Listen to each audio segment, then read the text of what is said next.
Good afternoon. Good afternoon. Good afternoon. Good afternoon, ma'am.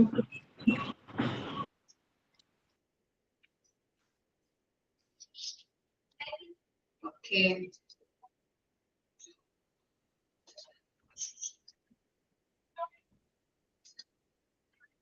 അപ്പോൾ നമ്മള് third process ആണ് നമ്മൾ കഴിഞ്ഞ ക്ലാസ്സിൽ നോക്കിയത് അല്ലെ. Transportation and storage. ട്രാൻസ്പോർട്ടേഷൻ ചെയ്യാൻ പോണ സമയത്ത് അല്ലെ, ബയോമെഡിക്കൽ വേസ്റ്റുകൾ നമ്മൾ ട്രാൻസ്പോർട്ടേഷൻ ചെയ്യുമ്പോൾ ഏതൊക്കെ വെഹിക്കിളിൽ കൊണ്ടുപോകണം, ആ വെഹിക്കിളിന്റെ കൂടെ നമ്മൾ ട്രാൻസ്പോർട്ടേഷൻ ചെയ്യുമ്പോൾ ഒരു ഡോക്യുമെന്റ് അറ്റാച്ച് ചെയ്യണം, എന്തൊക്കെ കാര്യങ്ങൾ അതിനകത്ത് ക്ലിയർ ചെയ്ത് കൊടുക്കണം, അങ്ങനെയുള്ള കാര്യങ്ങളാണ് നമ്മൾ അതിനകത്ത് നമ്മൾ പഠിച്ചത്. ഇനി നെക്സ്റ്റ് ആണ് ഇത് personal safety devices. ഏതൊക്കെയാണെന്ന് വായിച്ചു നോക്കിയേ. The use of protective gears should be made compulsory for all the staff who handles waste. Okay, first one എന്ന് പറയുന്നത് എന്താണ്? Glouses. Okay, ഒന്ന് വായിച്ചു നോക്കിയേ. നിങ്ങൾക്ക് തന്നെ എക്സ്പ്ലെയിൻ ചെയ്യാൻ പറ്റുന്ന കാര്യങ്ങളാണ് അതിൽ കൊടുത്തിരിക്കുന്നത്. ഗ്ലൗസ് വായിച്ചു നോക്കാം കേട്ടോ.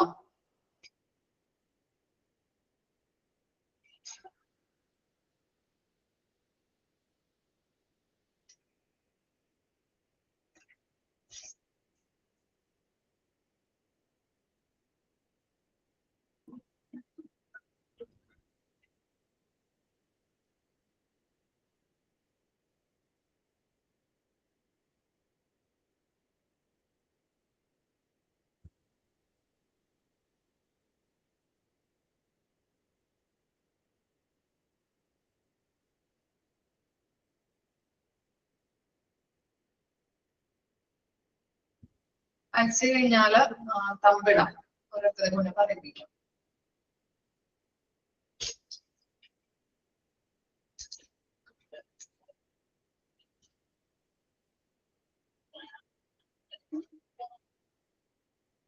ഓക്കെ, പ്രസീത ജസ്റ്റ് ഒന്ന് പറഞ്ഞു നോക്കിയേ, എക്സ്പ്ലെയിൻ ചെയ്ത് നോക്കിയേ.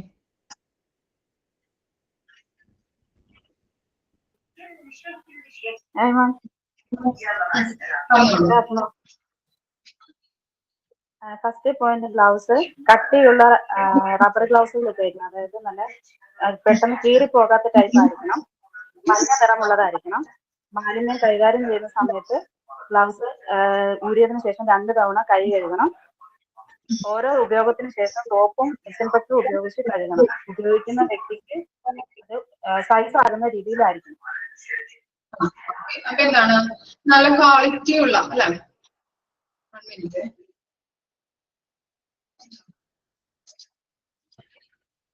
ഓക്കെ, നല്ല ക്വാളിറ്റി ഉള്ള ഗ്ലൗസ് വേണം നമ്മൾ ധരിക്കാനായിട്ട് അല്ലെ. അവിടെ യൂസ് ചെയ്യുന്ന സ്റ്റാഫുകൾ ധരിക്കേണ്ടത് നല്ല ക്വാളിറ്റി ഉള്ള ഗ്ലൗസ് ആയിരിക്കണം. അതുപോലെ തന്നെ അതിന്റെ നമ്മൾ കണ്ടിട്ടുണ്ടാവും അല്ലെ, ഇങ്ങനെ യെല്ലോഷ് കളർ ആണ് അതിന്റെ ഗ്ലൗസിന്റെ നിറം എന്ന് പറയുന്നത്. അതെന്താണ്? After handling the waste and the gloves should be washed 2 times. നമ്മൾ വേസ്റ്റുകൾ ഹാൻഡിൽ ചെയ്തതിനു ശേഷം 2 തവണ അല്ലെ, 2 തവണ ഇത് വാഷ് ചെയ്തിരിക്കണം. Gloves should be washed after each use with the soap and the disinfectant. നാശിനികളോ അതുപോലെ തന്നെ ഈ സോപ്പ് ഉപയോഗിച്ചിട്ട് ഗ്ലൗസ് നമ്മൾ എന്ത് ചെയ്യാം, കറക്റ്റ് ആയിട്ട് വാഷ് ചെയ്യാം. അതുപോലെ തന്നെ ഈ ഓപ്പറേറ്ററിന്റെ അല്ലെങ്കിൽ ഈ എന്താണ് അവിടുത്തെ വർക്കേഴ്സിന്റെ കറക്റ്റ് ഫിറ്റിനുള്ള ഗ്ലൗസ് ആയിരിക്കണം ധരിക്കേണ്ടത്. എന്തുകൊണ്ടാണ് അങ്ങനെ കറക്റ്റ് ഫിറ്റ് ഉള്ള ഈ സൈസ് ഉള്ള ഈ ഗ്ലൗസ് ധരിക്കണം എന്ന് പറയുന്നത്? എന്തുകൊണ്ടായിരിക്കാം കറക്റ്റ് ഫിറ്റ് വേണം എന്ന് പറയുന്നത്? എന്തുകൊണ്ടായിരിക്കാം?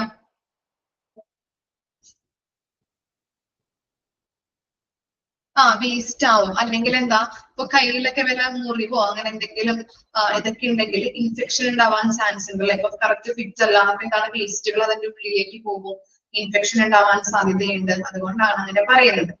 ഓക്കെ, ഇനി ഏപ്രിൻസ് ആൻഡ് ഗൗൺസ് ആൻഡ് സ്യൂട്ട്സ് എന്താണ് അത് ഉദ്ദേശിക്കുന്നത്? അവിടെ ഏപ്രിൻസ് എന്ന് പറഞ്ഞാൽ അറിയാലോ, നമ്മൾ ഈ കിച്ചണിലൊക്കെ യൂസ് ചെയ്ത് ഇടാറുണ്ട് അല്ലെ, ഏപ്രിൻ അല്ലേ, അതുപോലുള്ള കാര്യങ്ങള്. അതുപോലെ തന്നെ ഗ്ലൗസ്, സ്യൂട്ട്സ് ഇതൊക്കെ. അപ്പൊ ഇതൊക്കെ എന്താണ് വാട്ടർ റെസിസ്റ്റൻസ് ആയിട്ടുള്ള മെറ്റീരിയൽസ് വേണം യൂസ് ചെയ്യാനായിട്ട് കേട്ടോ. അവിടെ ഉദ്ദേശിക്കുന്നത് അതാണ്, വാട്ടർ റെസിസ്റ്റൻസ് ആയിട്ടുള്ള മെറ്റീരിയൽസ് വേണം യൂസ് ചെയ്യാനായിട്ട്. മാസ്ക് എന്താണ്? Different types of mask, goggles and face shields should be worn along or in combination to give a protective barrier. It is compulsory for the personnel who work in the incinerator chamber to put on the mask that covers both nose and mouth. If possible, a gas mask with the filters. എന്താ പറയുന്നത് ഈ മാസ്കുകള് Google's എന്ന് പറഞ്ഞാൽ എന്താ Google's എന്താ കണ്ണടകള് അതുപോലെ തന്നെ face Shields ഒക്കെ പ്രൊട്ടക്റ്റീവ് ബരിയേഴ്സ് ആയിട്ടാണ് നമ്മൾ കാണുന്നത് അല്ലെങ്കിൽ പ്രൊട്ടക്റ്റീവ് ബരിയേഴ്സ് ആയിട്ടാണ് പറയുന്നത്. അപ്പോ ഇൻസിനറേറ്റർ ചേംബർ, ഇൻസിനറേറ്റർ അറിയാലോ, വേസ്റ്റുകൾ കത്തിച്ച് ചാരമാക്കുന്നത് അല്ലെ. ഓക്കെ, ആ മെഷീൻ ഇൻസിനറേറ്റർ ചേംബറിൽ നമ്മൾ എന്ത് ചെയ്യുന്നുണ്ട്, അവിടെ വർക്ക് ചെയ്യുന്ന ആളുകൾ നിർബന്ധമായിട്ടും കമ്പൽസറി ആയിട്ട് ധരിക്കേണ്ട കാര്യങ്ങൾ എന്തൊക്കെയാണ്? ഈ നോസും അതുപോലെ തന്നെ നമ്മുടെ മൗത്തും കവർ ചെയ്തിരിക്കുന്ന ഗ്യാസ് മാസ്ക് വേണം ധരിക്കാനായിട്ട്. അതാണ് മാസ്കിന്റെ പ്രത്യേകതകളായിട്ട് അവിടെ പറയുന്നത്. കമ്പൽസറി ആയിട്ട് ആ ഇൻസിനറേറ്റർ ചേംബറിൽ അവിടെ ഓപ്പറേറ്റ് ചെയ്യുന്ന വ്യക്തികള്, വർക്കേഴ്സ് എന്താണ് കമ്പൽസറി ആയിട്ട് നിർബന്ധമായിട്ട് ധരിക്കേണ്ടത്? മാസ്ക്, ഈ മൗത്തും അതുപോലെ തന്നെ നമ്മുടെ നോസും കവർ ചെയ്യുന്ന ഗ്യാസ് മാസ്ക് ആയിരിക്കണം ധരിക്കേണ്ടത്. പിന്നെ എന്താണ്? ബൂട്ട്സ്. ബൂട്ട്സ് എന്താണ്? വായിച്ചു നോക്കിയേ ബൂട്ട്സ്.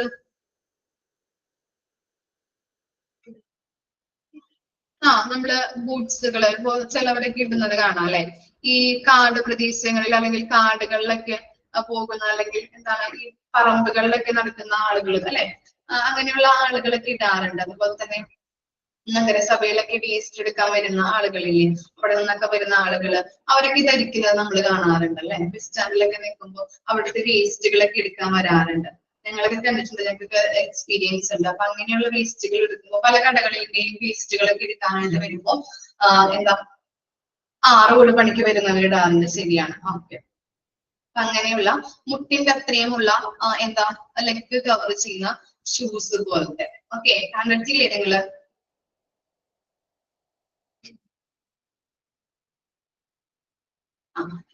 ഓക്കെ, അതിന്റെ പ്രത്യേകതകളൊന്ന് പറഞ്ഞേ. എന്താ വരച്ചപ്പോ മനസ്സിലായേ?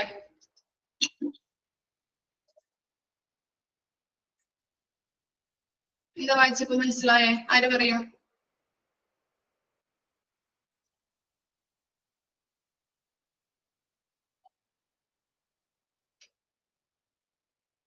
ആരെങ്കിലും പറയൂ.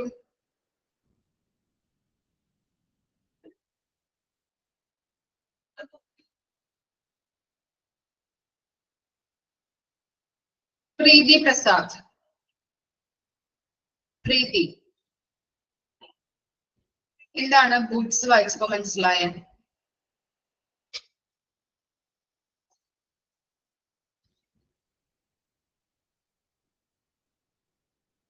കാർത്തിക ബാലു.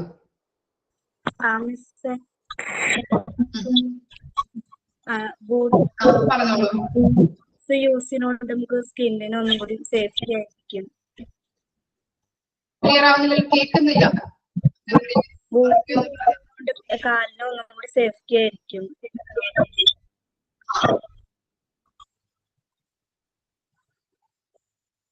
പിന്നെന്തൊക്കെയാ? റബ്ബർ കൊണ്ടാണ് അത് ഉണ്ടാക്കുന്നത്. ആംഗിള് വേറെ, അത് കവറായിരിക്കും. അപ്പൊ എന്താണ് ബൂട്ട്സിന്റെ പ്രത്യേകത? ലെഗുകൾ കവർ ചെയ്യാൻ വേണ്ടിട്ട് അല്ലെ, ലെഗ്സ് കവർ ചെയ്യാൻ വേണ്ടിട്ട് യൂസ് ചെയ്യുന്നതാണ് ബൂട്ട്സ് എന്ന് പറയുന്നത്. നല്ല ക്വാളിറ്റി അല്ലെ, റബ്ബർ കൊണ്ടാണ് അത്, എന്താണ് റബ്ബർ കൊണ്ടുള്ളതാണ്. അപ്പൊ അത്രയും നമ്മൾ എന്താണ് ഇപ്പൊ ആന്റി സ്കിഡ് ടൈപ്പ് അല്ലെ, തിന്നിപ്പോവാത്ത രീതിയിലുള്ള ബൂട്ട്സുകൾ വേണം ധരിക്കാനായിട്ട്. അതുപോലെ തന്നെ എന്താണ് ലെഗ് കവർ ചെയ്യാൻ വേണ്ടിയിട്ട് യൂസ് ചെയ്യുന്നതാണ് ബൂട്ട്സ്. ഇത്രയും കാര്യങ്ങളാണ് അതിൽ പറയുന്നത്. ഇനി നെക്സ്റ്റ് 4th വൺ നോക്കാം.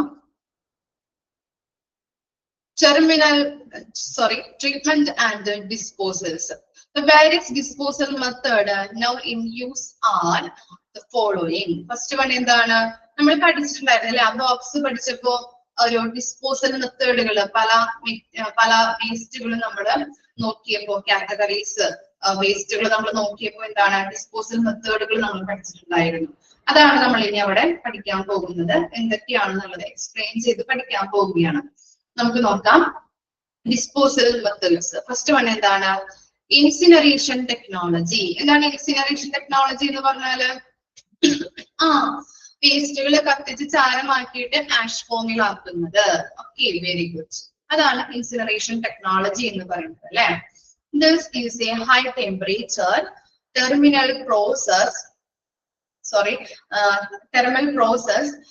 that employs burning of the waste under controlled condition for changing them into inert material and gases.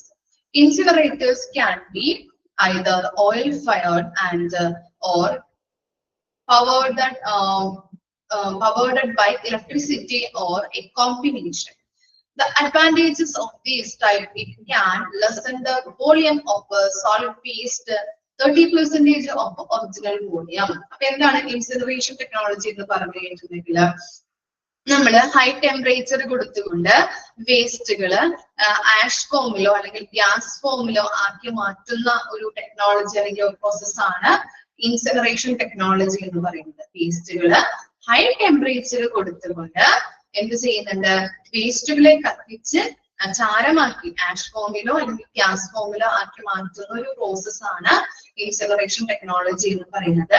അത് രണ്ട് രീതിയിൽ നമുക്ക് ചെയ്യാൻ പറ്റും. ഒന്നല്ലെങ്കിൽ എന്താണ്, ഓയിൽ ഫയർഡ് അല്ലെ, ഓയിൽ വെച്ചിട്ട് കത്തിച്ച് കളയാം, അല്ലെങ്കിൽ ഇലക്ട്രിസിറ്റി ഉപയോഗിച്ചിട്ട് നമുക്ക് കത്തിക്കാം, അല്ലെങ്കിൽ രണ്ടിന്റെയും കോമ്പിനേഷൻ ഉപയോഗിച്ചിട്ട് നമുക്ക് ചെയ്യാവുന്നതാണ്. ഇനി ഇങ്ങനെ ചെയ്യുന്നതിന്റെ അഡ്വാൻറ്റേജസ് എന്താണ്? നമുക്ക് എന്താണ് എന്താണ് വേസ്റ്റുകളെ നമുക്ക് അതിന്റെ വോളിയം ലെസൺ ചെയ്യാനായിട്ട്, കുറയ്ക്കാനായിട്ട് അല്ലെ, ആ വേസ്റ്റുകളുടെ എന്താ ഇൻക്രീസ് ആവുന്നത് കുറയ്ക്കാനായിട്ട് സഹായിക്കുന്നുണ്ട്. മനസ്സിലായോ? ഇൻസിനറേഷൻ ടെക്നോളജി എന്ന് പറഞ്ഞാൽ ഇത്രമാത്രം മനസ്സിലാക്കുക. ഈ ഹൈ ടെമ്പറേച്ചർ യൂസ് ചെയ്തുകൊണ്ട് വേസ്റ്റുകളെ ഗ്യാസ് ഫോമിലോ അല്ലെങ്കിൽ എന്താണ് ആഷ് ഫോമിലോ ആക്കി മാറ്റുന്ന പ്രോസസ്സിനെയാണ് ഇൻസിനറേഷൻ ടെക്നോളജി എന്ന് പറയുന്നത്. അത് ഏതൊക്കെ രീതിയിൽ ചെയ്യാൻ പറ്റും? ഓയിൽ അല്ലെ, ഓയിൽ ഉപയോഗിച്ചുകൊണ്ട് ഫയർ ചെയ്യാം, അതുപോലെ തന്നെ ഇലക്ട്രിസിറ്റി ഉപയോഗിച്ചുകൊണ്ടും, അതുപോലെ തന്നെ ഓയിൽ ആൻഡ് ഇലക്ട്രിസിറ്റിയുടെ കോമ്പിനേഷനിൽ നമുക്ക് ചെയ്യാവുന്നതാണ്. ഓക്കെ, ഇനി നെക്സ്റ്റ് ആണ് autoclaving. The process uses steam at a high temperature. Underline ചെയ്ത് വെക്കാം, അത്ര മാത്രം ഒന്ന് അണ്ടർലൈൻ ചെയ്താൽ മതി കേട്ടോ. It has been suggested for microbiology and biotechnology based, sharp based, dirty and solid based. This technology offers a certain categories of waste that is not detrimental, so that the treated receipts can be landfilled. അപ്പൊ ഇവിടെ എന്താ പറയുന്നത്? Autoclaving. എന്താണ് autoclaving technology എന്ന് പറഞ്ഞാല്? എന്തായിരിക്കാം? Sterilisation ചെയ്യുന്നത് അല്ലെ. എന്ത് സ്റ്റെറിലൈസേഷൻ ഇവിടെ നടത്തുന്നത്? Steam sterilisation. Very good. Steam sterilisation ആണ് അല്ലെ. സ്റ്റീം വെച്ചിട്ട് അല്ലെ, സ്റ്റീം യൂസ് ചെയ്തുകൊണ്ട്, അല്ലെങ്കിൽ ആവി, സ്റ്റീം എന്ന് പറഞ്ഞാല് ആവി അല്ലെ. അപ്പൊ സ്റ്റീം യൂസ് ചെയ്തുകൊണ്ട് സൂക്ഷ്മാണുക്കളെ നശിപ്പിച്ചു കളയുന്ന പ്രോസസ് ആണ് എന്ത്? ഓട്ടോക്ലേവിംഗ് അല്ലെങ്കിൽ ഓട്ടോക്ലേവിംഗ് മെത്തേഡ് എന്ന് പറയുന്നത് അല്ലെ. ഓക്കെ, സ്റ്റീം യൂസ് ചെയ്തുകൊണ്ട് സൂക്ഷ്മാണുക്കളെ നശിപ്പിച്ചു കളയുന്ന പ്രോസസ്സ്. അതിന്റെ ഫലമായിട്ട് വേസ്റ്റുകളെ നമുക്ക് സേഫ് ആയിട്ട് ഹാൻഡിൽ ചെയ്യാനായിട്ട് സാധിക്കുന്നുണ്ട്. ഓക്കെ, അപ്പൊ അത്രമാത്രം മനസ്സിലാക്കാം. ഓട്ടോക്ലേവിംഗ് എന്ന് പറഞ്ഞിട്ടുണ്ടെങ്കിൽ സ്റ്റീം സ്റ്റെറിലൈസേഷൻ ആണെന്ന് ഓർമ്മയുണ്ടാവണം കേട്ടോ. ഓക്കെ, ഇനി മൈക്രോവേവ് ഇറാഡിയേഷൻ എന്ന് പറഞ്ഞാൽ എന്താ? The microwave is based on the principle of generation of high frequency waves. Underline ചെയ്തേ, ഫസ്റ്റ് സെന്റൻസ് അണ്ടർലൈൻ ചെയ്യാം. Microwave is based on the principle of generation of high frequency waves. These waves cause the particles within the waste material to tremble and generating heat. This heat produced from within the destroyer or pathogens. എന്താണ് microwave irradiation എന്ന് പറഞ്ഞിട്ടുണ്ടെങ്കിൽ? High frequency വേവ്സുകളുടെ ഫലമായിട്ട് heat produce ചെയ്ത് സൂക്ഷ്മാണുക്കളെ നശിപ്പിച്ചു കളയുന്ന process, അതിനെയാണ് microwave irradiation എന്ന് പറയുന്നത്. ഒന്നുകൂടിയും പറയാം, ഹൈ ഫ്രീക്വൻസി വേവ്സിന്റെ ഫലമായിട്ട് ഹീറ്റ് അല്ലെ, ചൂട്, ഹീറ്റ് പ്രൊഡ്യൂസ് ചെയ്തുകൊണ്ട് എന്താ സൂക്ഷ്മാണുക്കളെ നശിപ്പിച്ചു കളയുന്ന പ്രോസസ്സ്. നമ്മൾ പറഞ്ഞു എന്തൊക്കെയാണ്? ഇൻസിനറേഷൻ ടെക്നോളജി പറഞ്ഞു, ഓട്ടോക്ലേവ് പറഞ്ഞു, മൈക്രോവേവ് ഇറാഡിയേഷൻ പറഞ്ഞു. ഓക്കെ, കിട്ടിയില്ലേ 3 എണ്ണം? ഓക്കെ ആണോ? ഓക്കെ. ഇനി എന്താ കെമിക്കൽ മെത്തേഡ് അറിയാലോ. കെമിക്കൽസ് യൂസ് ചെയ്തുകൊണ്ട് സൂക്ഷ്മാണുക്കളെ നശിപ്പിച്ച് കളയുന്ന process. 1% of a chemical disinfection, 1% of a hypochlorite solution can be used. അല്ലെ? എന്താണ് കെമിക്കൽ ഡിസിൻഫെക്ഷനും അതുപോലെ തന്നെ ഹൈപ്പോക്ലോറൈറ്റ് സൊല്യൂഷൻ ഉപയോഗിച്ചുകൊണ്ട് സൂക്ഷ്മാണുക്കളെ നശിപ്പിച്ച് കളയുന്ന പ്രോസസ് ആണ് കെമിക്കൽ മെത്തേഡ്. അതായത് കെമിക്കൽസ് യൂസ് ചെയ്തുകൊണ്ട് അണുക്കളെ നശിപ്പിച്ച് കളയുന്നു. ഓക്കെ. ഇനി നെക്സ്റ്റ് ഇമ്പോർട്ടന്റ് ആണ് ഇത് പ്ലാസ്മ പൈറോളിസിസ്. പ്ലാസ്മ പൈറോളിസിസ് എന്ന് പറഞ്ഞിട്ടുണ്ടെങ്കിൽ 3 കാര്യങ്ങൾ നമുക്ക് അവിടെ പഠിക്കാനുണ്ട്. ഓക്കെ, ഫസ്റ്റ് സെന്റൻസ് നോക്കിയേ. Plasma pyrolysis is an ultra modern technology. ആ അൾട്രാ മോഡേൺ ടെക്നോളജി എന്നുള്ളത് മാത്രം ഒന്ന് അണ്ടർലൈൻ ചെയ്യാം. Ultra modern technology. Plasma pyrolysis എന്ന് പറഞ്ഞിട്ടുണ്ടെങ്കിൽ ഒരു അൾട്രാ മോഡേൺ ടെക്നോളജി ആണ് for safe removal of medical waste. It is an environment friendly technology. അതും കൂടി ഒന്ന് അണ്ടർലൈൻ ചെയ്തേ. എൻവയോൺമെന്റ് ഫ്രണ്ട്ലി ടെക്നോളജി ഏതാണെന്ന് ചോദിച്ചു കഴിഞ്ഞാൽ എഴുതേണ്ടതാണ് plasma pyrolysis. And ultra modern technology ഏതാണ്? Identify the ultra modern technology. Plasma pyrolysis. Okay, underline ചെയ്തോ? ഞാൻ പറയുന്ന ഭാഗങ്ങൾ മാത്രം അണ്ടർലൈൻ ചെയ്താൽ മതി. അപ്പോ പെട്ടെന്ന് തന്നെ ഐഡന്റിഫൈ ചെയ്യാനായിട്ട് എളുപ്പമായിരിക്കും. ഇനി എന്താ the plasma pyrolysis process is a terminal degradation of organic substances in the absence of air utilizing plasma energy. എന്താണ് പ്ലാസ്മ പൈറോളിസിസ് പ്രോസസ്? അതിൽ നടക്കുന്ന പ്രോസസ് എന്താണെന്നാണ് പറയുന്നത്. ഈ പ്ലാസ്മ എനർജി എന്ന് പറഞ്ഞിട്ടുണ്ടെങ്കിൽ ഉയർന്ന ഊഷ്മാവില് ഗ്യാസിനെ ഹീറ്റ് ചെയ്ത് അയണീകരിക്കുന്നു. അതിനെയാണ് പ്ലാസ്മ എനർജി എന്ന് പറയുന്നത്. ഓക്കെ, ഉയർന്ന ഊഷ്മാവില് ഗ്യാസിനെ ഹീറ്റ് ചെയ്തിട്ട് അയണീകരിക്കുന്നു. അതിനെയാണ് പ്ലാസ്മ എനർജി എന്ന് പറയുന്നത്. പ്ലാസ്മ എനർജി യൂസ് ചെയ്ത് വേസ്റ്റുകളെ വിഘടിപ്പിച്ച് ഗ്യാസ് ഫോമിലോ സോളിഡ് ഫോമിലോ ട്രാൻസ്ഫർ ചെയ്യുന്നതിനുള്ള മെത്തേഡാണ് പ്ലാസ്മ പൈറോളിസിസ് എന്ന് പറയുന്നത്. ക്ലിയർ ആയോ? പ്ലാസ്മ എനർജി എന്ന് പറഞ്ഞാല് ഉയർന്ന ഊഷ്മാവില് ഗ്യാസിനെ ഹീറ്റ് ചെയ്ത് അയണീകരിക്കുന്നു. ഉയർന്ന ഊഷ്മാവിൽ ഗ്യാസിനെ ഹീറ്റ് ചെയ്ത് അയണീകരിക്കുന്നു. അതിനെയാണ് പ്ലാസ്മ എനർജി എന്ന് പറയുന്നത്. ഓക്കെ, ഈ പ്ലാസ്മ എനർജി യൂസ് ചെയ്തുകൊണ്ട് വേസ്റ്റുകളെ വിഘടിപ്പിച്ച് ഗ്യാസ് ഫോമിലോ സോളിഡ് ഫോമിലേക്കോ ട്രാൻസ്ഫർ ചെയ്യുന്ന മെത്തേഡാണ് പ്ലാസ്മ പൈറോളിസിസ് എന്ന് പറയുന്നത്. കിട്ടിയോ? ഓക്കെ ആണോ? Plasma pyrolysis. അപ്പൊ 3 കാര്യങ്ങളാണ് നമ്മൾ പറഞ്ഞത്. അൾട്രാ മോഡേൺ ടെക്നോളജി ആണ്, എൻവയോൺമെന്റ് ഫ്രണ്ട്ലി ടെക്നോളജി ആണ്, അതുപോലെ തന്നെ പറഞ്ഞു പ്ലാസ്മ എനർജി യൂസ് ചെയ്തുകൊണ്ട് വേസ്റ്റുകളെ വിഘടിപ്പിച്ച് ഗ്യാസ് ഫോമിലോ സോളിഡ് ഫോമിലേക്കോ ആക്കി ട്രാൻസ്ഫർ ചെയ്യുന്ന പ്രോസസ്സ്, അതിനെയാണ് പ്ലാസ്മ പൈറോളിസിസ് എന്ന് പറയുന്നത്. ഓക്കെ ആണോ?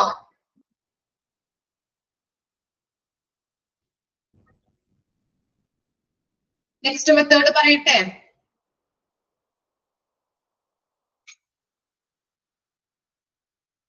ഓക്കെ, നെക്സ്റ്റ് മെത്തേഡ് ആണ് land disposal. As the name indicates, land disposal includes 2 methods which are open dumping and sanitary landfill. 2 മെത്തേഡുകൾ ലാൻഡ് ഡിസ്പോസലിന് 2 മെത്തേഡുകൾ യൂസ് ചെയ്യുന്നുണ്ട്. ഫസ്റ്റ് വൺ എന്ന് പറയുന്നത് ഓപ്പൺ ഡംപിംഗ് ആണ്. നെക്സ്റ്റ് മെത്തേഡ് എന്ന് പറയുന്നത് സാനിറ്ററി ലാൻഡ്ഫിൽ ആണ്. ഇനി എന്താണ് ഓപ്പൺ ഡംപിംഗ്, എന്താണ് സാനിറ്ററി ലാൻഡ്ഫിൽ എന്ന് പറയുന്നത്? Okay, open dumping is an unsecured method because the waste would then be discarded in any open space. They may lead to pollution problems. അപ്പൊ എന്താണ് ഓപ്പൺ ഡംപിംഗ് എന്ന് പറഞ്ഞു കഴിഞ്ഞിട്ടുണ്ടെങ്കിൽ എന്താണ്? അൺസെക്യൂർ ആയിട്ടുള്ള മെത്തേഡ് ആണ് അല്ലെ. അവരെന്ത് ചെയ്യുന്നുണ്ട്? ഓപ്പൺ പ്ലേസില് അല്ലെ, ഓപ്പൺ ആയിട്ട് എടുക്കുന്ന പ്ലേസില് വേസ്റ്റുകളെ ഡംപ് ചെയ്യുന്ന പ്രോസസ് ആണ് ഓപ്പൺ ഡംപിംഗ് എന്ന് പറയുന്നത്. അതായത് അൺസെക്യൂർ ആയിട്ടുള്ള മെത്തേഡ് ആണ്, ഇൻഫെക്ഷൻ ഉണ്ടാവാൻ. അതുപോലെ തന്നെ എന്താണ് എൻവയോൺമെന്റിന് എന്താണ് ഒരു നെഗറ്റീവ് ഇമ്പാക്ട് ഉണ്ടാക്കാൻ ചാൻസ് ഉണ്ട് അല്ലെ. അതുകൊണ്ടാണ് ഓപ്പൺ ഡംപിംഗ് മെത്തേഡ് അൺസെക്യൂർ ആണ് എന്ന് പറയാനുള്ള കാരണം. ഓക്കെ, ഓപ്പൺ ഡംപിംഗ് മെത്തേഡ് എന്താണ്? ഓപ്പൺ ആയി കിടക്കുന്ന പ്ലേസ്, തുറസായ സ്ഥലങ്ങളിൽ എന്ത് ചെയ്യുന്നുണ്ട്? വേസ്റ്റുകൾ ഡംപ് ചെയ്ത് ഡിസ്പോസൽ ചെയ്യുകയാണ് ചെയ്യുന്നത്. ഇനി നെക്സ്റ്റ് എന്താണ്? Four sanitary landfill. എന്താണ് സാനിറ്ററി ലാൻഡ്ഫിൽ എന്ന് പറഞ്ഞാല്? A secluded area is selected away from the population. എന്താണ് secluded area എന്ന് പറഞ്ഞാൽ എന്തായിരിക്കും? എന്തായിരിക്കും secluded area? Secluded എന്ന് പറഞ്ഞാൽ എന്താ?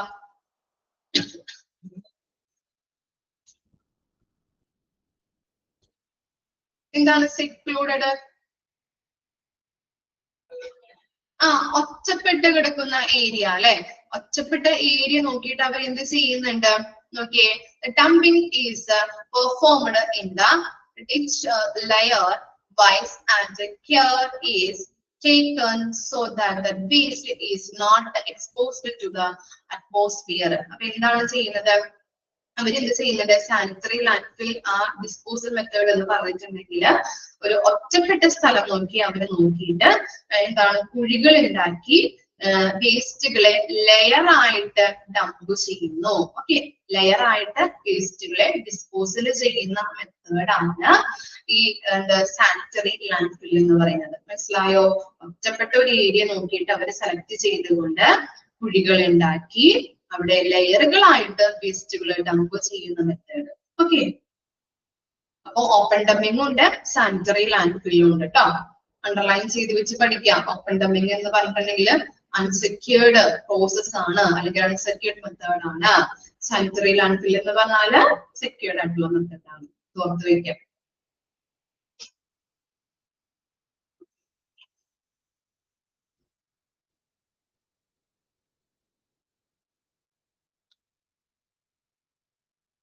Next ആണ് ഇത് inertization. Inertization നോക്കാം. In inertization, to bring down the toxicity of the waste and minimize the likely risk, it is mixed with the cement or other inert material. Around 30 to 40% of the cement is blended with the waste. This method is useful for treating pharmaceutical and for incineration ash having high metal content. അപ്പൊ എന്താണ് ഇവിടെ പറയുന്നത്? Toxicity എന്ന് പറഞ്ഞാൽ എന്താ meaning വരാം? Toxicity നമ്മള് മുൻപത്തെ ക്ലാസ്സിലൊക്കെ പഠിച്ചിട്ടുണ്ട്. ടോക്സിറ്റി അല്ലെങ്കിൽ ചാപ്റ്റേഴ്സിലൊക്കെ നമ്മൾ പറഞ്ഞിട്ടുണ്ടായിരുന്നു. ടോക്സിറ്റി എന്ന് പറഞ്ഞാൽ എന്താ? വിഷത്വം അല്ലെങ്കിൽ വിഷാംശം, വിഷം എന്നൊക്കെ പറയാം അല്ലെ. ഓക്കെ, അപ്പൊ എന്താണ് ഈ ഇനർട്ടൈസേഷൻ മെത്തേഡിലുള്ള വേസ്റ്റുകൾക്ക് ഉണ്ടാകുന്ന ആ വിഷം അല്ലെ, ആ കാഠിന്യം കുറയ്ക്കാനായിട്ടാണ് ഈ മെത്തേഡ് യൂസ് ചെയ്യുന്നത്. അതെങ്ങനെയാണെന്ന് വെച്ച് കഴിഞ്ഞാല് പറയാം. ആക്റ്റീവ് ആയിട്ടുള്ള വേസ്റ്റുകളെ നോൺ ആക്റ്റീവ് ആക്കുന്ന അല്ലെങ്കിൽ നോൺ ആക്റ്റീവ് ആക്കുന്നതിന് വേണ്ടിയിട്ട് രൂപകൽപ്പന ചെയ്തിട്ടുള്ള മെത്തേഡാണ് എന്ത്? ഇനർട്ടൈസേഷൻ എന്ന് പറയുന്നത്. ഒന്നുകൂടി പറയാം. ആക്റ്റീവ് ആയിട്ടുള്ള വേസ്റ്റുകളെ നോൺ ആക്റ്റീവ് ആക്കാനായിട്ട് രൂപകൽപ്പന ചെയ്തിട്ടുള്ള മെത്തേഡാണ് ഇനർട്ടൈസേഷൻ. അതായത് ആ വേസ്റ്റ് ഞാൻ നമ്മൾ പറഞ്ഞു വേസ്റ്റിന്റെ ആ വിഷത്വം കുറയ്ക്കാൻ വേണ്ടിയിട്ട് നമ്മൾ എന്ത് ചെയ്യുന്നുണ്ട്? അത് റെഡ്യൂസ് ചെയ്യാൻ വേണ്ടിയിട്ട്, ആ ടോക്സിറ്റി റെഡ്യൂസ് ചെയ്യാൻ വേണ്ടിയിട്ട് ഈ വേസ്റ്റുകളോടൊപ്പം എന്തുകൂടി നമ്മൾ ബ്ലെൻഡ് ചെയ്യുന്നുണ്ട്? ഈ സിമന്റ്, അതുപോലെ തന്നെ ചുണ്ണാമ്പ്, അതുപോലെ കുമ്മായം. ഓക്കെ, അങ്ങനെയുള്ളവ അല്ലെങ്കിൽ എന്താണ് ചുണ്ണാമ്പ്, സിമന്റ്, കുമ്മായം ഇതൊക്കെ കൂട്ടിക്കലർത്തി എന്ത് ചെയ്യുന്നുണ്ട്? വേസ്റ്റുകള് ഡംപ് ചെയ്യുന്നു. അതിനെയാണ് നമ്മൾ പറയുന്നത് എന്ത്? ഇനർട്ടൈസേഷൻ മെത്തേഡ്. മനസ്സിലായോ? വേസ്റ്റുകളുടെ അവിഷത്വം അല്ലെങ്കിൽ ആ ടോക്സിറ്റി കുറയ്ക്കാൻ വേണ്ടിയിട്ട് വേസ്റ്റുകളോടൊപ്പം സിമന്റ്, അതുപോലെ തന്നെ എന്താ ഇനർട്ട് മെറ്റീരിയൽസ് എന്ന് പറഞ്ഞിട്ടുണ്ടെങ്കിൽ സിമന്റ് ആവാം, അല്ലെങ്കിൽ ചുണ്ണാമ്പ്, കുമ്മായം ഇതുപോലെയുള്ള മെറ്റീരിയൽസ് നമ്മള് ബ്ലെൻഡ് ചെയ്തിട്ട് വേസ്റ്റുകളെ ഡിസ്പോസൽ ചെയ്യുന്ന മെത്തേഡാണ് ഇനർട്ടൈസേഷൻ മെത്തേഡ് എന്ന് പറയുന്നത്. ഓക്കെ ആണോ? ഇനി ഇത് രണ്ട് വേസ്റ്റുകൾക്കാണ് ഇത് യൂസ് ചെയ്യുന്നത്, ഇങ്ങനെയുള്ള ഇനർട്ടൈസേഷൻ മെത്തേഡ് യൂസ് ചെയ്യുന്നത്. ഒന്നുകിൽ എന്തൊക്കെയാണ് ഫാർമസ്യൂട്ടിക്കൽ വേസ്റ്റുകള്, അതുപോലെ തന്നെ ഇൻസിനറേഷൻ ആഷ്. ഓക്കെ, അപ്പൊ ഈ രണ്ട് വേസ്റ്റുകൾക്കാണ് ഈ മെത്തേഡ് യൂസ് ചെയ്യുന്നത്. അതും കൂടി ഒന്ന് അണ്ടർലൈൻ ചെയ്ത് വെക്കണം കേട്ടോ. ലാസ്റ്റ് ആ സെന്റൻസിൽ ഉണ്ട് pharmaceutical and for incineration ash. Pharmaceutical വേസ്റ്റുകൾക്കും അതുപോലെ തന്നെ ഇൻസിനറേഷൻ ആഷിനും വേണ്ടിയിട്ടാണ് ഇങ്ങനെയുള്ള മെത്തേഡുകൾ നമ്മൾ യൂസ് ചെയ്യുന്നത്. ഓക്കെ, ഇത്രയും കാര്യങ്ങളാണ് ഡിസ്പോസൽ മെത്തേഡ്സിൽ വരുന്നത്. വായിച്ചു നോക്കി, 7 കാര്യങ്ങളാണ് നമ്മൾ ഇവിടെ പറഞ്ഞത്.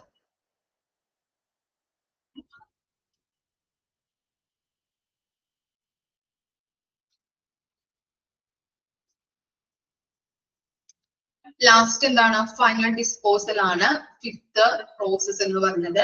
This is the last stage of biomedical waste disposal. എന്ത് ചെയ്യുന്നുണ്ട്? വേസ്റ്റുകളെ നമ്മൾ ഡിസ്പോസൽ ചെയ്യുന്നു. അതാണ് ലാസ്റ്റ് സ്റ്റേജ്. ഇത്രേ ഉള്ളൂ കേട്ടോ ഈ പ്രോസസ്സിൽ. വായിച്ചു നോക്കാം.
പഠിച്ചു കഴിഞ്ഞോ?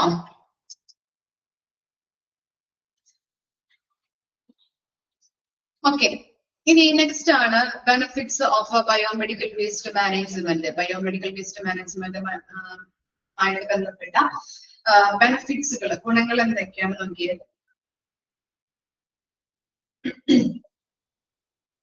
ക്ലീനർ ആൻഡ് ഹെൽത്തിയർ സറൗണ്ടിങ്സ് അല്ലെ. ബയോമെഡിക്കൽ വേസ്റ്റ് മാനേജ്മെന്റ് പ്രോപ്പർ ആയിട്ട് മാനേജ്മെന്റ് കാര്യങ്ങൾ നടത്തുകയാണെങ്കിൽ നമുക്ക് ഹെൽത്തിയർ ആയിട്ടുള്ള ക്ലീൻ ആയിട്ടുള്ള സറൗണ്ടിങ്സ് അല്ലെങ്കിൽ എൻവയോൺമെന്റ് പ്രൊവൈഡ് ചെയ്യാനായിട്ട് സാധിക്കുന്നുണ്ട്.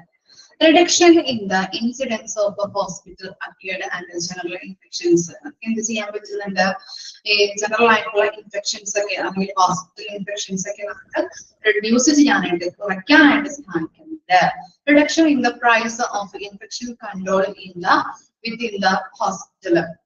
ഹോസ്പിറ്റലുമായിട്ട് ബന്ധപ്പെട്ട ഇൻഫെക്ഷൻ കൺട്രോളിന്റെ ആ പ്രൈസ് കുറയ്ക്കാനായിട്ട് ഹെൽപ്പ് ചെയ്യുന്നു പ്രോപ്പർ ആയിട്ട് നമ്മൾ വേസ്റ്റുകൾ മാനേജ് ചെയ്യുന്നതിലൂടെ. Reduction in the probability of a disease and death due to reuse the repackaging infectious disposables. ഇവിടെ പറയുന്നത് എന്താണ്? ഈ നമുക്കിപ്പോ ഫോർ എക്സാമ്പിൾ ഇവിടെ പറയാം, നമുക്കൊരു വ്യക്തിക്ക് നമ്മളിപ്പോ ഒരു പേഷ്യന്റ് വന്നു ഹോസ്പിറ്റലിലേക്ക്, നഴ്സുമാർ എന്ത് ചെയ്തു? ഇഞ്ചക്ഷൻ എടുത്ത് കഴിഞ്ഞിട്ട് ആ സിറിഞ്ച് നമ്മൾ ആ ടേബിളിൽ തന്നെ വെച്ച് കഴിഞ്ഞാല് ചിലപ്പോ വേറെ എന്തെങ്കിലും തിരക്കുകളോ അങ്ങനെ ആയിട്ട് ബന്ധപ്പെട്ട വേറെ ഏതെങ്കിലും നഴ്സുമാർ വന്നിട്ട് അത് യൂസ് ചെയ്ത് കഴിഞ്ഞിട്ടുണ്ടെങ്കിൽ വളരെ ബുദ്ധിമുട്ടായിരിക്കും അല്ലെ. ആ പേഷ്യന്റിന് യൂസ് ചെയ്ത അല്ലെങ്കിൽ ഒരു പേഷ്യന്റിന് യൂസ് ചെയ്ത സിറിഞ്ചാണ് വേറൊരു പേഷ്യന്റിന് യൂസ് ചെയ്യുന്നതെങ്കിൽ ഇൻഫെക്ഷൻ ഉണ്ടാവാനും മറ്റു ആ പേഷ്യൻസിന്റെ രോഗങ്ങൾ മറ്റൊരാളിലേക്ക് പകരാനായിട്ട് ഇടവരുന്നുണ്ട്. അപ്പോ ഇത്തരത്തിലുള്ള വേസ്റ്റുകളെ നമുക്ക് എന്താണ് കറക്റ്റ് ആയിട്ട് നമുക്ക് ഇങ്ങനെ മാനേജ് ചെയ്യുന്നതിലൂടെ അല്ലെ. വേസ്റ്റ് മാനേജ്മെന്റ് എന്ന് പറഞ്ഞാല് ഒരു പ്രാവശ്യം നമ്മൾ യൂസ് ചെയ്ത സാധനങ്ങൾ മറ്റൊരാൾക്ക് യൂസ് ചെയ്യാനായിട്ട് പാടില്ല. അത്തരത്തിലുള്ള പ്രോപ്പർ ആയിട്ടുള്ള വേസ്റ്റ് മാനേജ്മെന്റിലൂടെ നമുക്ക് ഇത്തരത്തിലുള്ള ഇൻഫെക്ഷൻസ് കുറയ്ക്കാനായിട്ടും അതുപോലെ തന്നെ ആളുകൾ മരണപ്പെടുന്നത് കുറയ്ക്കാനായിട്ടും അതിനുള്ള സാധ്യതകൾ പ്രോബബിലിറ്റി എന്ന് പറഞ്ഞാൽ സാധ്യതകൾ കുറയ്ക്കാനായിട്ടും സഹായിക്കുന്നുണ്ട്. പിന്നെ അതുപോലെ തന്നെ എന്താണ് low incidence of occupational health problems. പിന്നെ ഓക്യുപേഷണൽ എന്ന് പറഞ്ഞു കഴിഞ്ഞാൽ അവിടെ വർക്ക് ചെയ്യുന്ന ഈ വേസ്റ്റ് മാനേജ്മെന്റുമായിട്ട് ബന്ധപ്പെട്ട് കുറെ സ്റ്റാഫുകൾ വർക്ക് ചെയ്യുന്നുണ്ട് അല്ലെ. അവർക്കും എന്താണ് ഇൻഫെക്ഷൻസും ഹെൽത്ത് പ്രോബ്ലംസും. എന്താണ് കാരണം? വേസ്റ്റുമായിട്ട് ഇടപഴകുന്നവരാണ് ആ ഹെൽത്ത് വർക്കേഴ്സ് അല്ലെങ്കിൽ ആ ഓക്യുപേഷണൽ ഹെൽത്ത് എന്താണ് ആ വേസ്റ്റ് മാനേജ്മെന്റുമായിട്ട് വർക്ക് ചെയ്യുന്ന സ്റ്റാഫുകൾ എന്ന് പറഞ്ഞാൽ. അപ്പൊ അവർക്കായാലും എന്താണ് ഇൻഫെക്ഷൻസ് ഉണ്ടാവാനായിട്ട് വേസ്റ്റുമായിട്ട് ബന്ധപ്പെട്ട് ഇടപഴകുമ്പോൾ പലതരത്തിലുള്ള രോഗങ്ങൾ മാരകമായിട്ടുള്ള രോഗങ്ങൾ ഉണ്ടാവാനും ചാൻസ് ഉണ്ട്. അപ്പൊ അങ്ങനെയുള്ള പ്രോപ്പർ വേസ്റ്റ് മാനേജ്മെന്റിലൂടെ നമ്മൾ എന്ത് ചെയ്യുന്നുണ്ട്? നമ്മൾ പ്രോപ്പർ ആയിട്ടുള്ള കണ്ടെയ്നേഴ്സിലാക്കി വേസ്റ്റുകൾ സൂക്ഷിച്ച് മാനേജ് ചെയ്യുന്നതിലൂടെ ഇത്തരത്തിലുള്ള ഹെൽത്ത് പ്രോബ്ലംസ് ആയാലും ഇൻസിഡൻസ് ഇത്തരത്തിലുള്ള രോഗങ്ങൾ ഉണ്ടാക്കാനായിട്ട് നമുക്ക് കുറയ്ക്കാനായിട്ട് ചാൻസ് ഉണ്ട്. പിന്നെന്താ? Improved image of health care institutions and increase the quality of life. എന്താണ്? നല്ല രീതിയിലുള്ള പ്രോപ്പർ ആയിട്ടുള്ള ബയോമെഡിക്കൽ വേസ്റ്റ് മാനേജ്മെന്റിലൂടെ ഹോസ്പിറ്റൽസിനും അതുപോലെ തന്നെ അവിടെ വരുന്ന ഓരോ പേഷ്യൻസിനും ഓരോ വർക്കേഴ്സിനും അവരുടെ ക്വാളിറ്റി ഓഫ് ലൈഫ് ഇംപ്രൂവ് ചെയ്യാനായിട്ടായാലും ഹോസ്പിറ്റലിന്റെ ഈ ഇമേജ് ഇംപ്രൂവ് ചെയ്യാനായിട്ട് സഹായിക്കുന്നുണ്ട്. ഓക്കെ, ഇത്തരത്തിലുള്ള കാര്യങ്ങളാണ് ബയോമെഡിക്കൽ വേസ്റ്റ് മാനേജ്മെന്റിന്റെ ബെനിഫിറ്റ്സ് ആയിട്ട് പറയുന്നത്.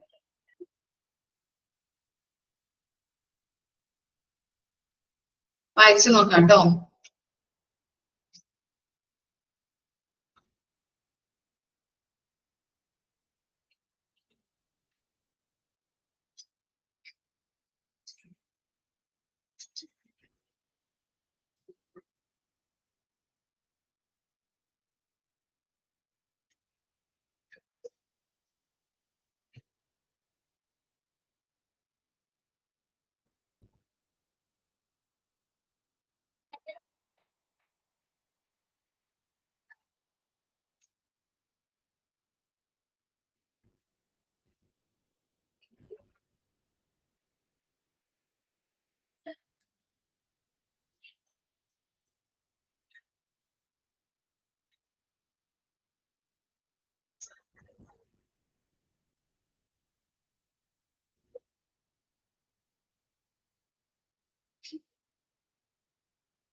നാലാമത്തെ പോയിന്റ് എന്ന് പറഞ്ഞാല് reduction in the probability of disease and death due to reuse and repackaging infectious disposables.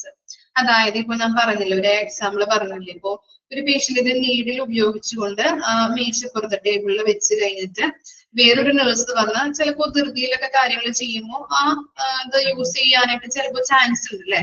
പക്ഷെ ഇത്തരത്തിലുള്ള വേസ്റ്റ് മാനേജ്മെന്റിലൂടെ, നമ്മൾ ബയോമെഡിക്കൽ വേസ്റ്റ് മാനേജ്മെന്റിലൂടെ ഓരോ കറക്റ്റ് ആയിട്ട് നമ്മൾ യൂസ് ചെയ്തുകൊണ്ട് അത് എന്താണ് ഡിസ്പോസൽ ചെയ്യുന്നതിലൂടെയൊക്കെ എന്താണ് ഈ ഇങ്ങനെയുള്ള ഇൻഫെക്ഷൻസ് ഉണ്ടാവാനായിട്ടും നമുക്കറിയാം. ഒരു പേഷ്യന്റിന് യൂസ് ചെയ്ത സാധനങ്ങൾ മറ്റൊരു പേഷ്യന്റിന് യൂസ് ചെയ്യുമ്പോൾ ചിലപ്പോ മരണം വരെ സംഭവിക്കാം അല്ലെ. ഇൻഫെക്ഷൻസും കാര്യങ്ങളൊക്കെ ഉണ്ടായത് കൊണ്ട് തന്നെ മറ്റു പേഷ്യൻസിലേക്ക് അത് പകരാനായിട്ട് ഇടവരുന്നുണ്ട്.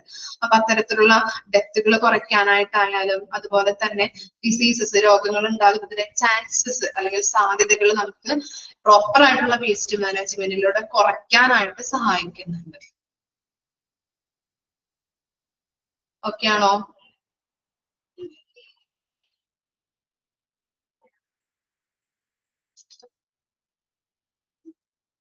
ഇനി നെക്സ്റ്റ് ഇമ്പോർട്ടന്റ് ടോപ്പിക് ആണ് ഇമേജ് എന്ന് പറയുന്നത്.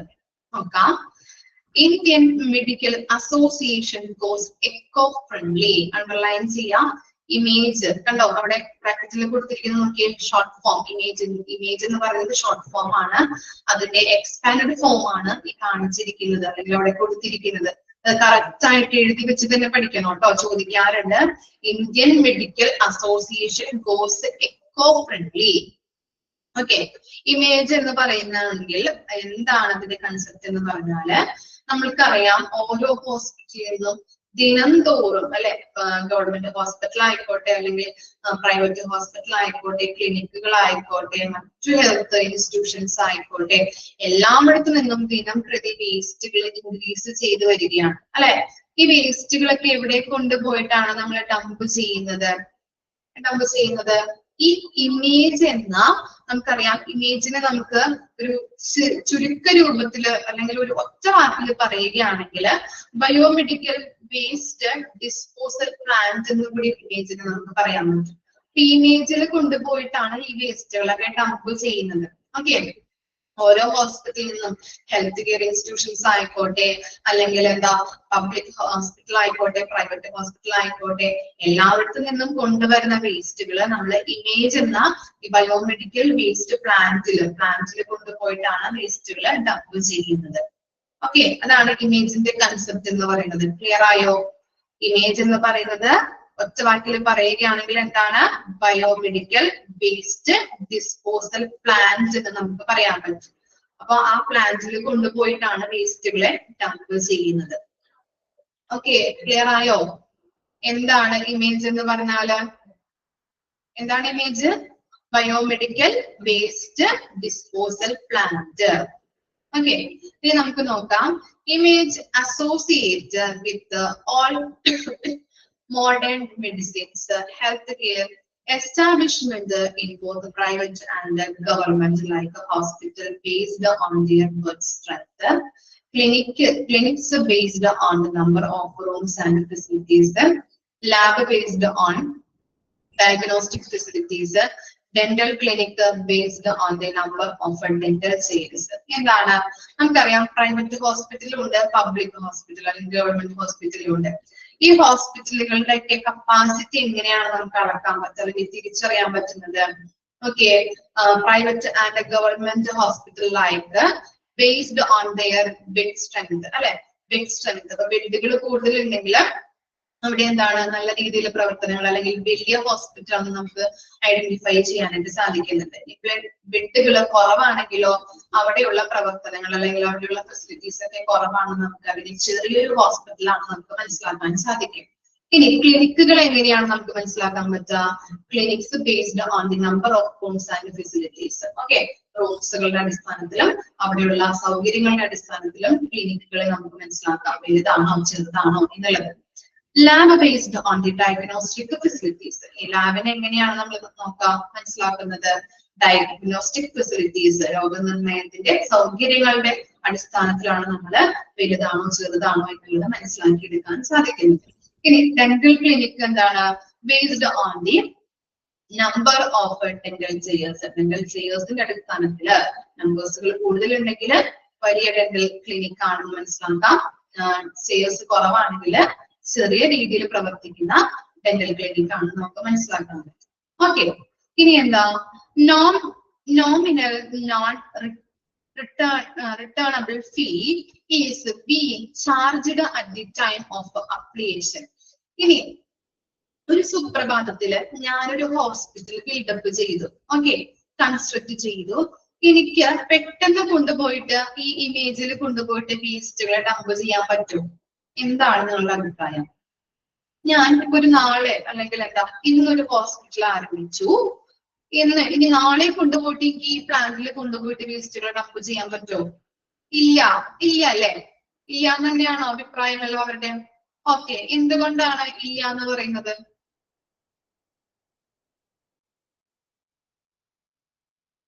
എന്തുകൊണ്ടാ ഇല്ല എന്ന് പറയുന്നത്? അഫിലിയേഷൻ വേണോ അല്ലെ? എന്താണ്, ഞാൻ ഈ പ്ലാന്റുമായിട്ട് ചേർന്ന് കൊണ്ട് ഒരു എഗ്രിമെന്റ് വെച്ച് ഒരു റിലേഷൻഷിപ്പ് നമ്മൾ മെയിൻറ്റെയിൻ ചെയ്ത് പോണം അല്ലേ? ഒരു മെമ്പർഷിപ്പ് അല്ലെ, ഒരു റിലേഷൻഷിപ്പ് നമ്മൾ മെയിൻറ്റെയിൻ ചെയ്ത് കഴിഞ്ഞിട്ടുണ്ടെങ്കിൽ മാത്രമാണ് എനിക്ക് അവിടെ കൊണ്ടുപോയിട്ട് വേസ്റ്റുകൾ ഡംപ് ചെയ്യാൻ പറ്റുള്ളൂ അല്ലെ? അല്ലെങ്കിൽ ഒരു സുപ്രഭാതത്തിൽ കൊണ്ടുപോയിട്ട് ഇത് ഞങ്ങളുടെ വേസ്റ്റ് ആണ് എന്ന് പറഞ്ഞിട്ട് ആ പ്ലാന്റിൽ നമുക്ക് ഡംപ് ചെയ്യാൻ പറ്റുമോ? പറ്റില്ല ഇല്ലേ? ഓക്കെ, അതുകൊണ്ടാണ് അപ്പോ നമ്മൾ വേസ്റ്റുകൾ ഡംപ് ചെയ്യുമ്പോൾ നമ്മൾ എന്ത് കൊടുക്കണം? ഒരു ഫീ അവിടെ കൊടുക്കേണ്ടതായിട്ടുണ്ട് അല്ലെ? നമ്മളിൽ നിന്ന് അല്ലെങ്കിൽ നമ്മുടെ ഹോസ്പിറ്റലിൽ നിന്ന് ഇൻക്രീസ് ആവുന്ന വേസ്റ്റുകൾ വെറുതെ കൊണ്ടുപോയിട്ട് നമുക്ക് ആ പ്ലാന്റിൽ എന്താണ് ഡംപ് ചെയ്യാൻ പറ്റില്ല. അതിന് പകരമായിട്ട് നമ്മുടെ വേസ്റ്റുകൾ അവിടെ എടുക്കുന്നതിന് പകരമായിട്ട് അവർക്ക് നമ്മൾ എന്ത് കൊടുക്കണം? ഒരു ഫീ കൊടുക്കണം. ഓക്കെ, അതാണ് അവിടെ പറയുന്നത്. The operating expenses being met by charging a nominal monthly fee is operational cost declared for the category HCI Healthcare Institutions. നമ്മൾ എന്ത് കൊടുക്കണം? ഒരു നോമിനൽ മന്ത്ലി ഫീ അവിടെ കൊടുക്കേണ്ടതായിട്ടുണ്ട്. കാരണം എന്താണ്, നമ്മുടെ വേസ്റ്റുകൾ അവർ എടുക്കുന്നുണ്ട് അല്ലെ? ആ പ്ലാന്റിൽ ഡിസ്പോസൽ ചെയ്യാനായിട്ട് നമുക്ക് സാധിക്കുന്നുണ്ട്. പകരം നമ്മുടെ വേസ്റ്റുകൾ ആ വേസ്റ്റുകളുമായിട്ട് ബന്ധപ്പെട്ട് അതിന്റെ ഓപ്പറേറ്റിംഗ് എക്സ്പെൻസസ് കുറെ വരുന്നുണ്ട്. അതുകൊണ്ട് തന്നെ നമ്മൾ അവർക്ക് എന്ത് കൊടുക്കണം? ഒരു മന്ത്ലി ഫീ കൊടുക്കേണ്ടതായിട്ടുണ്ട്. ഇത്രയും വരെ ഓക്കെ ആണോ? ക്ലിയർ ആണോ? ഇത്രയും വരെ പറഞ്ഞത്? ഓക്കെ, ഇനി നെക്സ്റ്റ് ആണ് എന്ത്? Image was started at Palakkad. Okay, image എവിടെയാണ് സ്റ്റാർട്ട് ചെയ്തത്? ഫസ്റ്റ് എവിടെയാണ്? പാലക്കാടാണ്. Image was started at Palakkad. Underline ചെയ്തേ, ചോദിക്കാറുണ്ട്. ഇമേജ് വാസ് ഇമേജ് സ്റ്റാർട്ടഡ് എന്ന് ചോദിച്ചു കഴിഞ്ഞാൽ എഴുതണം പാലക്കാടാണ്. And it was commissioned on 14th December 2003. Underline ചെയ്ത് വെക്കാം. പാലക്കാട് സ്റ്റാർട്ട് ചെയ്തു, കമ്മീഷൻ ചെയ്തത് എന്നാണ്? 14th December 2003 ആണ്. The image plant has been working successfully from എപ്പോഴാണ്? January 2004. അണ്ടർലൈൻ ചെയ്തേ. കുറച്ച് ഇയേഴ്സ് ഒക്കെ നമുക്ക് പഠിക്കാനുണ്ട്, മറന്നു പോകരുത്, അങ്ങോട്ടും ഇങ്ങോട്ടൊന്നും മാറിപ്പോകരുത്. കമ്മീഷൻ ചെയ്തത് 14 December 2003 ഇനി സക്സസ്ഫുള്ളി അത് വർക്കിംഗ് ആയത് January 2004 and has been providing commendable services in to the state since its formation. Image thereby guarantees scientific removal of the infectious waste generated from health care institutions across Kerala within 48 hours in line with the provisions laid down in the biomedical waste management rules 2016 released on the Ministry of Environment and Forest, Government of India. എന്താണ് അതിൽ പറയുന്നത്? ഒരു guarantee provide ചെയ്യുന്നുണ്ട്. Image ഒരു guarantee provide ചെയ്യുന്നുണ്ടെന്ന് പറയുന്നുണ്ട് അല്ലെ? എന്താണ് ആ ഫസ്റ്റ് സെന്റൻസിൽ പറയുന്നത്? ഇമേജ് ബൈ ഗ്യാരണ്ടി അല്ലെ? ഒരു ഗ്യാരണ്ടി കൊടുക്കുന്നുണ്ട്. എന്താണ് ആ ഗ്യാരണ്ടി എന്ന് പറഞ്ഞിട്ടുണ്ടെങ്കിൽ ഇൻഫെക്ഷൻസ് ആയിട്ടുള്ള വേസ്റ്റുകളെ എല്ലാം സേഫ് ആയിട്ട് റിമൂവ് ചെയ്യാമെന്ന് ആര് ഗ്യാരണ്ടി കൊടുക്കുന്നുണ്ട്? ഇമേജ് ഗ്യാരണ്ടി പ്രൊവൈഡ് ചെയ്യുന്നുണ്ട്. മനസ്സിലായോ? ഇൻഫെക്ഷസ് ആയിട്ടുള്ള വേസ്റ്റുകളെല്ലാം സേഫ് ആയിട്ട് റിമൂവ് ചെയ്യാമെന്ന് ഇമേജ് ഗ്യാരണ്ടി ചെയ്യുന്നുണ്ട്. അതുപോലെ തന്നെ അവിടെ എന്താണ് ബയോമെഡിക്കൽ വേസ്റ്റ് മാനേജ്മെന്റ് റൂള് നമ്മൾ ആദ്യം പഠിച്ചത് എന്നായിരുന്നു? ഓർക്കുന്നുണ്ടോ? നമ്മൾ പഠിച്ചത് ബയോമെഡിക്കൽ വേസ്റ്റ് മാനേജ്മെന്റ് റൂള് പഠിച്ചത് ഓർക്കുന്നുണ്ടോ? എത്രയിലാണെന്നുള്ളത്? Very good. 1998 അല്ലെ? പലർക്കും ഓർമ്മയുണ്ടാവില്ല. കണ്ടോ ഇവിടെ കൊടുത്തിരിക്കുന്ന 1998 അപ്പൊ നിങ്ങൾക്ക് സംശയം ഉണ്ടാവും, എന്താണ് ഇവിടുത്തെ ഡേറ്റ് കൊടുത്തിരിക്കുന്നത്? തെറ്റാണല്ലോ, അല്ലെങ്കിൽ എന്തെങ്കിലും മിസ്റ്റേക്ക് ഉണ്ടോ എന്നുള്ളത് തെറ്റ് അല്ലെ? നിങ്ങൾക്ക് ചിലപ്പോൾ ഡൗട്ട് ഉണ്ടാവാം. അതായത് എന്താണ് ആ rule, biomedical waste management rule വന്നിരിക്കുന്നത് 1998 ഇനി 2016 കൊടുത്തിട്ടുണ്ട് അല്ലെ? അതെന്താണ്? ഇമേജുമായിട്ട് ബന്ധപ്പെട്ട് ഭേദഗതികൾ കൊണ്ടുവന്നത് 2016 അതാണ് അവിടെ 2016 എന്നുള്ളത് കൊടുത്തിരിക്കുന്നത്. അതൊന്ന് ഓർത്ത് വെക്കണം കേട്ടോ.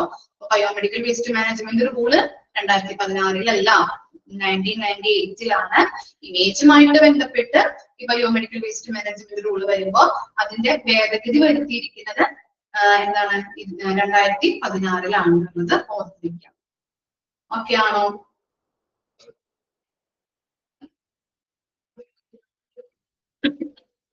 Okay, clear? അപ്പൊ എന്താണ് ഈ പാരഗ്രാഫിൽ നമ്മൾ പറഞ്ഞത്? എന്താണ് നമ്മൾ പറഞ്ഞു? ഇമേജ് എന്ന് പറഞ്ഞിട്ടുണ്ടെങ്കിൽ അതിന്റെ ഫുൾ ഫോം ആണ് Indian medical association course eco friendly. അതിന്റെ ഷോർട്ട് ഫോം ആണ് ഇമേജ് എന്ന് പറഞ്ഞാല്. ഇമേജ് അതിന്റെ ഒരു ഒറ്റ വാക്കിൽ പറയുകയാണെങ്കിൽ എന്താണ്? ബയോമെഡിക്കൽ എന്താണ് ഡിസ്പോസൽ പ്ലാന്റ് അല്ലെ? ബയോമെഡിക്കൽ വേസ്റ്റ് ഡിസ്പോസൽ പ്ലാന്റ് എന്ന് നമുക്ക് ഒറ്റ വാക്കിൽ പറയാൻ പറ്റും. അതുപോലെ തന്നെ നമ്മൾ പറഞ്ഞു, നമ്മളിപ്പോ ഇന്നിപ്പോ ഒരു എന്താ ഹോസ്പിറ്റൽ കൺസ്ട്രക്ട് ചെയ്തുകൊണ്ട് നമുക്ക് അപ്പോ തന്നെ പോയിട്ട് വേസ്റ്റ് നമുക്ക് ഡിസ്പോസൽ ചെയ്യാനായിട്ട് സാധിക്കില്ല. പകരം നമ്മൾ എന്ത് കൊടുക്കണം? അവരുമായിട്ട് ചേർന്ന ഒരു റിലേഷൻഷിപ്പ്, ഒരു എഗ്രിമെന്റ് നമ്മൾ ഉണ്ടാക്കണം. അതുപോലെ തന്നെ നമ്മുടെ വേസ്റ്റുകൾ ഡംപ് ചെയ്യാനായിട്ടുള്ള സൗകര്യം അവിടെ ഉണ്ട്. പക്ഷെ എന്താണ് വേസ്റ്റുകൾ ഡംപ് ചെയ്യുന്നത് കൊണ്ട് തന്നെ നമുക്ക് എന്താണ് കുറെ അവർക്ക് ഓപ്പറേറ്റിംഗ് കോസ്റ്റുകളോ അല്ലെങ്കിൽ ഓപ്പറേറ്റിംഗ് എക്സ്പെൻസസുകൾ വരുന്നുണ്ട്. അപ്പൊ നമ്മൾ മന്ത്ലി എന്ത് കൊടുക്കണം? ഒരു നോമിനൽ ഫീ കൊടുക്കേണ്ടതായിട്ടുണ്ട്. അതുപോലെ തന്നെ എന്താണ് ഈ ബയോമെഡിക്കൽ ഇമേജ് വന്നിരിക്കുന്നത്, ഇമേജ് സ്റ്റാർട്ട് ചെയ്തിരിക്കുന്നത് പാലക്കാടാണ്. അത് കമ്മീഷൻ ചെയ്തിരിക്കുന്നത് 14th December 2003 അതുപോലെ തന്നെ അത് സക്സസ്ഫുള്ളി വർക്കിംഗ് ആരംഭിച്ചത് July 2004 അതൊക്കെ ഓർത്ത് വെക്കണം കേട്ടോ. അതുപോലെ തന്നെ ഗ്യാരണ്ടി പ്രൊവൈഡ് ചെയ്യുന്നുണ്ട്. ഈ പാരഗ്രാഫ് വരെ മിസ് എടുക്കുന്നുള്ളൂ, ബാക്കി പാരഗ്രാഫ് വരെയും നമുക്ക് പാരഗ്രാഫ് അടുത്ത ക്ലാസ്സിൽ എടുക്കാം കേട്ടോ, കൂടുതൽ എടുക്കുന്നില്ല. ഓക്കെ, അപ്പം എന്താണ്? ഇമേജ് ഒരു ഗ്യാരണ്ടി പ്രൊവൈഡ് ചെയ്യുന്നുണ്ട് അല്ലെ? ആ ഗ്യാരണ്ടി എന്താണ്? ഇൻഫെക്ഷസ് ആയിട്ടുള്ള വേസ്റ്റുകൾ എന്നാൽ നമ്മൾ സേഫ് ആയിട്ട് റിമൂവ് ചെയ്യാമെന്ന് ഇമേജ് ഗ്യാരണ്ടി പ്രൊവൈഡ് ചെയ്യുന്നുണ്ട്. അതുപോലെ തന്നെ ബയോമെഡിക്കൽ വേസ്റ്റ് മാനേജ്മെന്റ് റൂള് വന്നിരിക്കുന്നത് 1998 എന്നുള്ളത് ഓർത്തിരിക്കുക. അത് എന്താണ്? ഇമേജുമായിട്ട് ചേർന്നുകൊണ്ട് ഭേദഗതികൾ അല്ലെ? ഭേദഗതികൾ വരുത്തിയിട്ടുള്ളത് 2016 എന്നുള്ളത് കൂടിയാണ് അവിടെ കൊടുത്തിരിക്കുന്നത്. ഇത്ര വരെ ഓക്കെ ആണോ? ഒന്ന് വായിച്ചു നോക്കിയേ.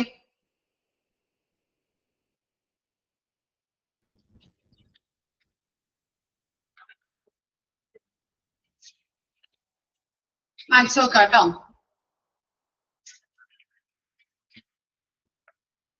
ഇത്രയും വരെ എടുക്കുന്നുള്ളൂ. ഈ പാരഗ്രാഫ് വരെ എടുക്കുക, ബാക്കി 2 പാരഗ്രാഫും നമുക്ക് നെക്സ്റ്റ് ക്ലാസ്സിൽ പറയാം.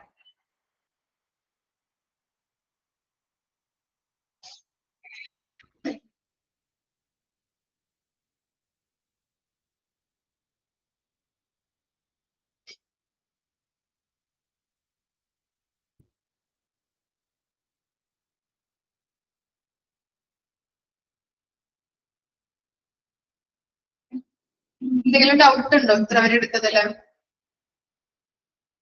ഓക്കെ ആണോ?